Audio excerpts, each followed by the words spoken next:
merci de nous avoir rejoints dans Fil Éco, l'émission qui revient sur l'actualité économique locale. On commence tout de suite avec les grandes lignes de cette émission. Après 43 jours de grève de la faim, les 7 syndicalistes sud de PSA Poissy ont mis fin à leur mouvement hier. Ils ont obtenu gain de cause après des négociations très houleuses. Ce soir, c'est Halloween, de quoi faire le bonheur des enfants, mais aussi des commerçants. Nous sommes allés prendre le pouls dans un magasin de déguisements et d'accessoires. Le salon du chocolat se tient actuellement à Paris. Des entrepreneurs yvelinois y sont présents pour faire découvrir leurs produits et leurs nouveautés. Le dossier de la semaine vous propose d'aller à leur rencontre. Et puis nous parlerons de la quinzaine de l'artisanat qui se déroulera du 4 au 16 novembre à Plaisir. Les habitants sont invités à découvrir les dessous de fabrication des artisans de leur ville. Sur ce plateau, Véronique Guernon, bonsoir. Bonsoir. Vous êtes adjointe au maire chargée du développement économique et de l'emploi. Vous nous expliquerez donc tous les détails de cette opération. Avant cela, on va découvrir ce qu'il s'est passé cette semaine dans le monde économique. Après 43 jours de grève de la faim, les 7 syndicalistes sud de PSA Poissy ont mis fin à leur mouvement. Ils ont obtenu des gains de cause. Alors, sur les images que vous voyez, ils en étaient à leur 20e jour. Ils ont eu l'assurance de retrouver un poste adapté à leur qualification, que soit payé leur jour de grève, transformé sur le papier en jour de négociation, et qu'une enquête soit menée par l'inspection du travail sur l'égalité de traitement entre les syndicats. Et enfin, ils obtiennent 3 mois de convalescence payés par l'entreprise. Les 7 salariés savourent donc leur victoire et se réalimentent. Certains avaient quand même perdu jusqu'à 12 kilos. Pour Ahmed Oubakli, contacté ce matin, après la lutte vient le temps d'un repos bien mérité. Hier, on est à 20h et là, je viens de me réveiller. Donc, le matelas, il est confortable et tout. Et donc, je n'ai pas senti. Je viens de me réveiller que 11h30 ou 11h. Donc c'était un sommeil profond.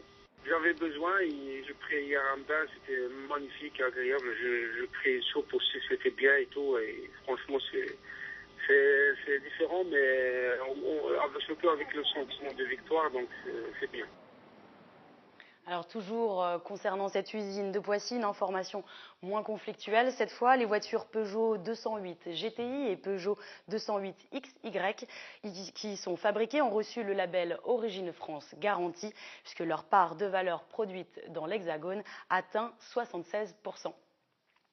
Le Premier ministre Jean-Marc Ayrault l'a annoncé mardi, l'écotaxe est suspendue. Cette taxe augmenterait de plus de 4% le prix du transport routier pour les poids lourds. Les agriculteurs et professionnels de l'agroalimentaire refusent cette mesure, mais les écologistes, eux, y sont favorables. Des réactions recueillies par Yolène Thorez et Elodie Moine. Ces portiques de contrôle sont devenus le symbole à abattre pour les opposants à l'écotaxe. Cette taxe d'environ 13 centimes par kilomètre en moyenne augmenterait de plus de 4% le prix du transport routier pour les poids lourds. Déjà maintes fois reportée, son application était prévue le 1er janvier 2014. Coup de théâtre mardi dernier, le Premier ministre Jean-Marc Ayrault annonce sa suspension dans tout le pays. Une décision qui ne satisfait qu'à moitié Jean-Claude Guéhenec, propriétaire d'une exploitation agricole. Lui demande la suppression totale de cette taxe. Les motifs évoqués, trop d'impôts, trop de charges. La seule solution, c'est purement d'arrêter notre métier. Alors tout le monde dit manger des produits de proximité et on nous taxe encore. Et on nous dit oui, les autres produits vont être taxés. Avec l'écotaxe, on sait que par exemple des produits espagnols vont prendre l'autoroute, ils vont arriver jusqu'à Saint-Arnoux et ils ne vont pas du tout être taxés. Donc nous, on va passer sous 4 ou 5 portiques sur nos produits. Donc là, il n'y a pas d'égalité au niveau de la taxe. Du côté d'Europe Écologie Les Verts, on est pour cette écotaxe. Elle permettrait notamment de favoriser d'autres modes de transport moins polluants comme le fret ou le transport fluvial. Du coup, l'annonce de sa suspension n'est pas vue d'un bon œil. Que le gouvernement essaye de trouver une façon de ne pas envenimer la situation, d'expliquer mieux, ça paraît normal. Par contre, le fait de ne pas appliquer cette écotaxe, de ne pas l'appliquer, si j'ai bien compris, sur la France entière, ça c'est tout à fait regrettable. D'après les chiffres du gouvernement, l'écotaxe devrait rapporter plus d'1 milliard d'euros par an. Préparez-vous, ce soir, monstres et sorcières risquent de sonner à votre porte. Et oui, c'est Halloween. Pour les commerçants, est-ce une manne financière? Réponse avec ce reportage réalisé dans un magasin de déguisements et d'accessoires. Des images d'Elodie Moine. Tu le prends? Allez, ça fait peur.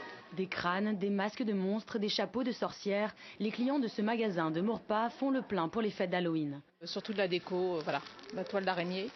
Cette maman organise une soirée pour sa fille et ses amis. Mais les produits sont aussi destinés aux plus grands. Ces 2 jeunes filles, par exemple, comptent bien faire la fête aussi. Nous, on sort, on fait entre amis et on va dans un pub. Tous dans un pub et ouais, le pub aussi est décoré, donc voilà, c'est soirée plus à thème. Mais cette célébration importée des États-Unis a-t-elle réellement du succès et est-elle source de rentrées financières pour les commerçants? Les premières années, Halloween, il y avait une forte montée en puissance, en charge, je sais pas, il y a à peu près 7-8 ans. Et puis c'était retombé vraiment de façon très rapide. Et puis depuis 4-5 ans, Halloween, c'est une fête au-delà du côté culturel américain. Je pense que les Français se sont appropriés cette fête comme un moment de défoulement, quoi. Et donc, ouais, j'ai bon espoir que ça continue. Cette enseigne réalise 5 à 10% de son chiffre d'affaires pendant ces fêtes. 3 personnes sont d'ailleurs venues en renfort dans ce magasin. Halloween tombant la veille d'un week-end de 3 jours, le bilan devrait être bon. Une période non négligeable, même si les clients venus aujourd'hui comptaient aussi sur la débrouille. Là, on achète parce qu'on a besoin. Sinon, on essaye avec le maquillage à la maison, avec les vêtements qu'on a déjà, on essaie de voir un petit peu. Si il nous manque des accessoires, oui, on vient les acheter. Sinon, dès qu'on a, on fait avec les moyens du bord. Dès la semaine prochaine, les articles d'Halloween seront remplacés par ceux de Noël et Nouvel An. Les ventes prendront alors une toute autre ampleur.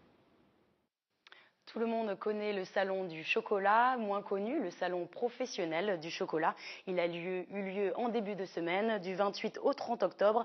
Un rendez-vous incontournable pour les spécialistes du secteur.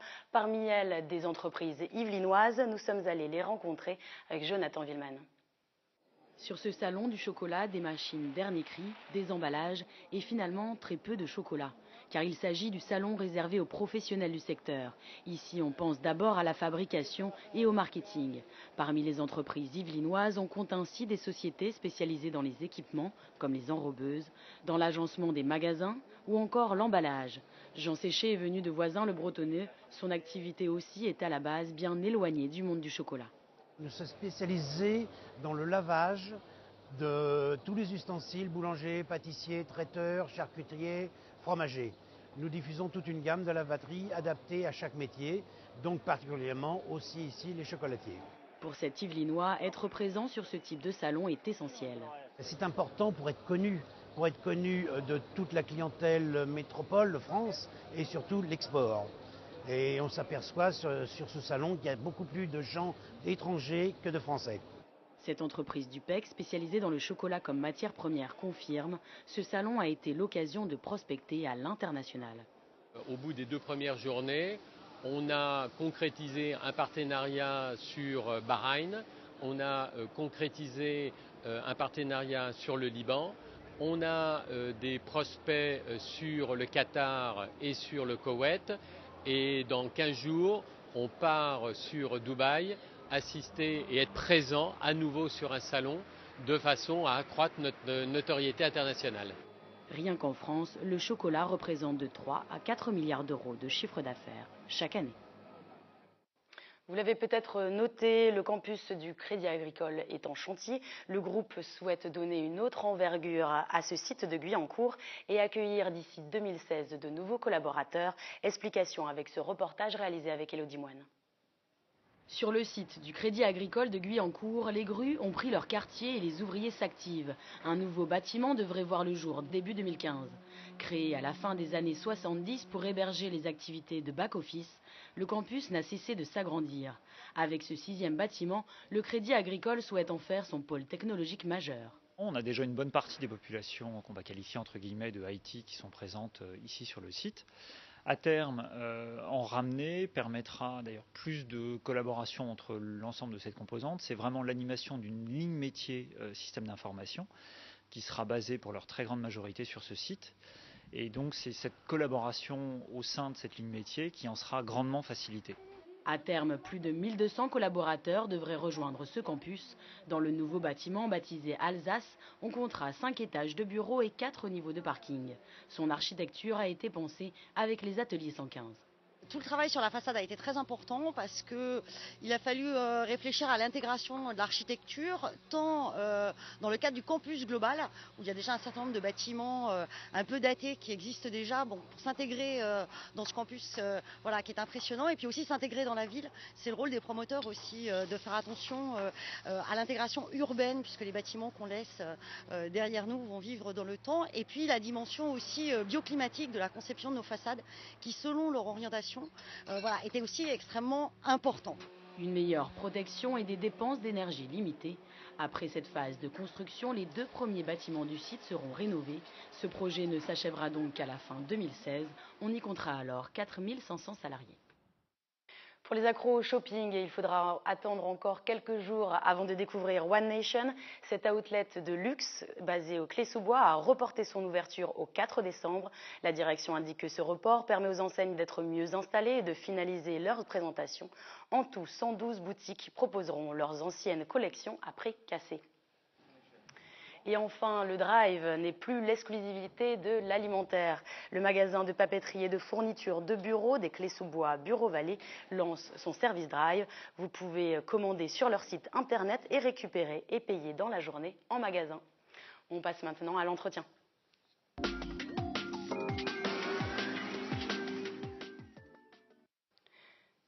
Du 4 au 16 novembre, la ville de Plaisir lance la quinzaine de l'artisanat. Les habitants sont invités à s'introduire chez les artisans pour découvrir les dessous de fabrication.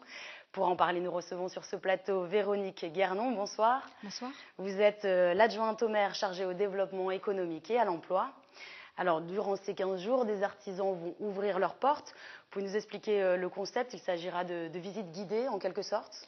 Voilà, donc le principe est très simple. Le principe a été calqué sur la première édition il y a 2 ans avec la quinzaine des entreprises, où chaque entreprise, pour celles qui souhaitaient faire visiter leur structure, ouvrait pendant à des créneaux horaires sur 15 jours, et tout public pouvait, donc les Plaisirois et d'autres personnes, d'autres habitants de la région pouvaient venir visiter la face cachée, les coulisses des structures.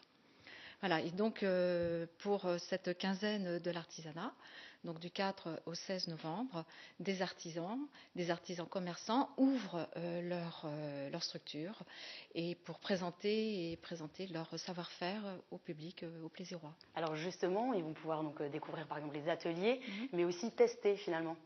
Pour certains, oui. Alors on ne pensait pas qu'on pouvait aller jusque-là quand on a mis en place cette manifestation, mais d'une manière spontanée, les artisans nous ont proposé, donc nous en tant qu'organisateurs, à la Maison de l'entreprise et de l'emploi, service développement économique Ville de Plaisir, nous ont proposé de présenter leur savoir-faire en proposant donc au public de pouvoir manipuler les matières premières qui fait en fin de compte leur activité au quotidien. Donc on pourra par exemple tester l'outillage sur bois avec voilà, pour les bénistes, voilà.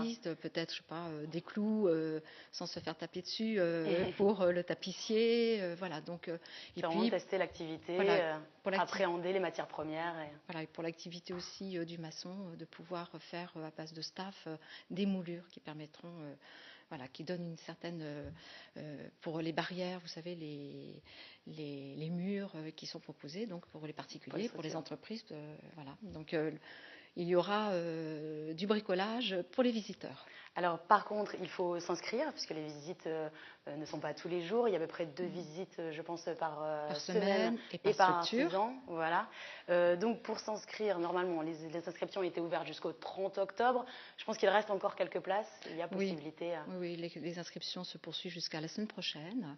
Donc voilà, il reste encore quelques places. Et on voit donc là sur le bandeau qui s'affiche à l'écran, voilà, le contact sur lequel s'inscrire. Voilà, très bien. Donc, par contre, ce n'est pas un site internet, c'est bien développement.économique@ville-plaisir.fr. Alors pour cette opération, il y a 10 artisans qui ont répondu à l'appel. On compte donc un ébéniste, 2 tapissiers, un installateur de poêles, des spécialistes de la fenêtre et du BTP, un traiteur, un couturier et une coiffeuse. Oui. Nous sommes justement allés à la rencontre de cette coiffeuse, Sandrine Martin. Pendant cette quinzaine, elle va proposer aux visiteurs de tester ses outils pour lisser, faire des boucles, apprendre à faire un chignon par exemple. Et nous lui avons justement demandé pourquoi elle souhaitait prendre part à cette initiative. Je vous propose d'écouter sa réponse. J'ai décidé de participer pour faire connaître mon métier, ma profession, qui est un super métier, qui valorise la femme, l'homme. Enfin, c'est une opportunité parce que c'est la première année qu'ils acceptent des salons de coiffure. Donc, je suis heureuse de faire découvrir ma profession, mon matériel, mes produits qui sont de qualité et mon savoir-faire. Voilà. Alors ce que nous indique finalement cette coiffeuse, ça y est, c'est la première année où ils acceptent une coiffeuse. Pourquoi finalement avoir axé sur les artisans cette année ? Alors pourquoi cette année, pourquoi une quinzaine de l'artisanat? C'est suite au succès qu'a rencontré il y a 2 ans la quinzaine des entreprises. Eh bien, il y avait un boulanger qui avait ouvert sa boulangerie dans le centre commercial des Sablons, pour ne pas la nommer. Et donc, on se dit, c'est un artisan. Un artisan, c'est quoi? C'est une personne qui exerce pour son compte une activité manuelle. Donc un boulanger, comme un tapissier, etc. Alors les tapissiers, c'était pas inscrit parce qu'il n'y avait certainement pas pensé. Et on a dit, là, il y a matière à créer un salon de l'artisanat où nos artisans, pour ceux qui le souhaitent, pourront ouvrir leur structure et présenter leur savoir-faire, leur expérience, voilà, leur parcours. Alors là, il y a 10 artisans donc, du coup, qui vont ouvrir leurs portes. J'imagine qu'il y en a bien plus à Plaisir. Oui, il y a environ une centaine d'artisans commerçants sur la ville de Plaisir. Et voilà. Ils n'ont pas souhaité du coup participer? Alors je pense que c'est par rapport à leur commande, à la satisfaction de leur clientèle. Peut-être aussi, il y en a certains aussi qui interviennent chez le particulier, donc ils n'ont pas la structure suffisante pour recevoir du public. Ils le regrettent bien. Mais voilà, il y a 10 entreprises, enfin 10 artisans qui vont ouvrir leurs portes et c'est ça qui est important, essentiel. Déjà, en tout cas, qui donnera le goût. Voilà. Votre idée, j'imagine, c'est aussi de valoriser les petites structures, puisque je pense que c'est finalement une énorme majorité des entreprises dans votre ville. Oui, tout à fait. Alors, sur les 1300 acteurs économiques dans la ville de Plaisir, 91% sont des petites structures de moins de 9 salariés. Et c'est vrai qu'elles travaillent dans les systèmes d'information, elles travaillent bien sûr artisans, commerce, c'est aussi c'est de la coiffure, c'est du bien-être, c'est de l'accompagnement, soins à domicile, c'est beaucoup de domaines. Beaucoup. Je ne peux pas tous les électriciens, plombiers, etc. Mais pour conclure justement, est-ce qu'il serait, pour ceux qui seraient intéressés de s'installer à Plaisir, il y a une bourse aux locaux qui est possible?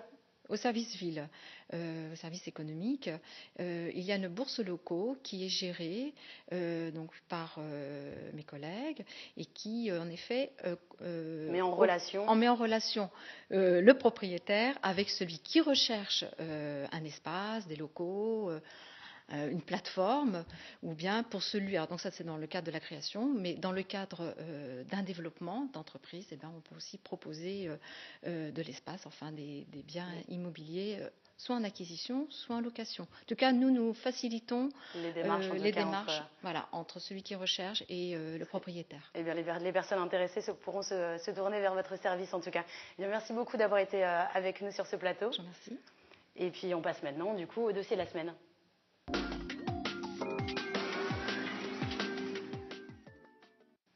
Alors, avis aux gourmands, le salon du chocolat a ouvert ses portes hier. On parlait tout à l'heure du salon professionnel. Je vous propose maintenant de découvrir le salon du chocolat grand public. 135 000 visiteurs y sont attendus jusque dimanche. Nous sommes allés nous perdre dans ces 20 000 mètres carrés d'exposition dédiés au cacao lors de l'installation des exposants. Des images de Jonathan Wiemann. Mardi, veille de l'ouverture au public du salon du chocolat. Les 250 exposants finissent de s'installer. Ils viennent de partout en France et même de l'étranger pour dévoiler leurs nouveautés chocolatées. Parmi eux, des artisans yvelinois comme Hubert Baron. Il est l'inventeur de ces fontaines à chocolat géantes. Son atelier de fabrication se situe à Andrézy. Je suis pratiquement le seul au monde à faire cette hauteur-là. c'est-à-dire 2,60 m. Ces fontaines brevetées sont fabriquées à 80% à partir de matériaux français, mais ses clients sont majoritairement étrangers, des professionnels comme des hôtels ou des restaurants. Cette année, il présente cette fontaine à 2 couleurs, chocolat blanc, chocolat noir. L'objectif, c'est faire l'année prochaine une 3,80 m en 3 couleurs. À l'étage inférieur, dans le secteur pâtisserie et confiserie, le stand des 2 gourmands est encore bien vide. Il est 18 h et il commence tout juste à s'installer. On fait tout. Du coup aujourd'hui, on a produit, on a ensaché, étiqueté, vu 2-3 clients. On fait un petit peu de commercial avant d'arriver ici. Voilà, c'est une journée pleine, comme on a l'habitude de les vivre. Et puis c'est ça, la vie d'entrepreneur. Guillaume Caffin, 26 ans, et son associé Louis Bataille, 24 ans, ont lancé leur marque de biscuits en 2012. Leur spécialité, des produits d'Île-de-France issus de l'agriculture locale. Là, on lance les biscuits au safran du Gâtinais, au miel de châtaignier du Dourdanais et à la farine d'épeautre du Mantois. Voilà, qui sont les 3 nouvelles saveurs. Nous les avions rencontrés la veille dans leur atelier de Crêpière, alors qu'ils étaient encore au fourneau.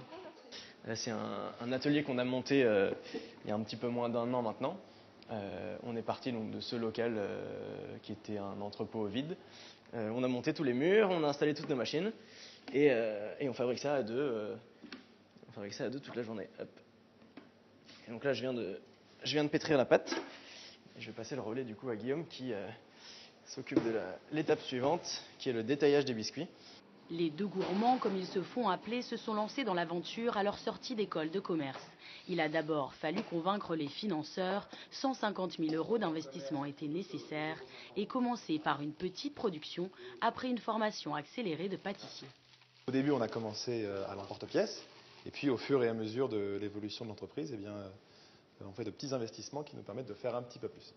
Aujourd'hui, ils produisent de 3 à 4 000 biscuits par jour pour répondre à la demande. Ils visent un secteur haut de gamme avec actuellement 70 points de vente, épicerie fine, galerie Lafayette ou encore le Bon Marché. L'atelier se trouve dans un local de la ferme familiale de Guillaume. C'est aussi ici qu'ils prospectent et stockent leurs produits. Leur nouvelle gamme séduira-t-elle les visiteurs du salon ? Retour à la porte de Versailles à Paris. En moins de 3 heures, Guillaume, Louis et leurs amis venus en renfort ont réussi à rattraper leur retard. Déjà, les premiers clients arrivent.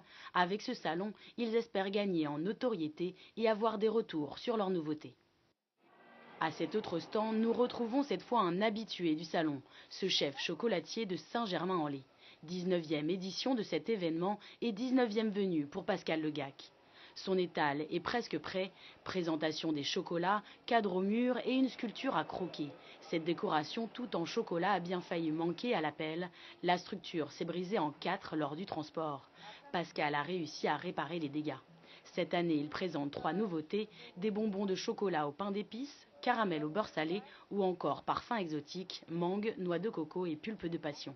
Pour imaginer ses recettes, il tient un carnet de notes qu'il griffonne au gré de ses inspirations.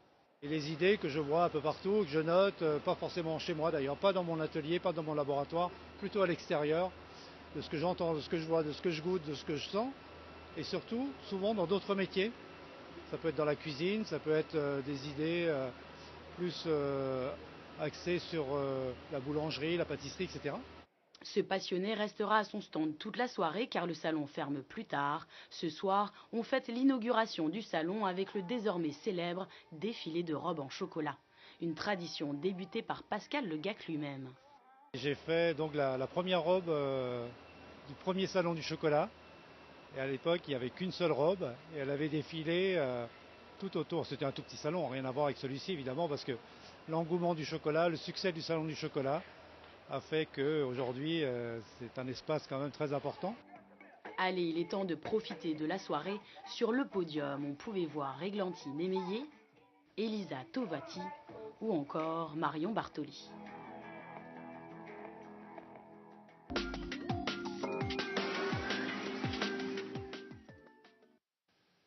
On en parlait tout à l'heure avec notre invité. La quinzaine de l'artisanat débute lundi 4 novembre à Plaisir. Vous pourrez découvrir les dessous de fabrication d'un tapissier, un ébéniste ou encore un artisan du BTP. Il reste encore quelques places, n'hésitez donc pas à vous inscrire. Puis jeudi prochain, de 8h30 à 10h, un petit déjeuner d'information sera organisé à la Cité des Métiers à Trappes dans le cadre des rencontres de la diversité.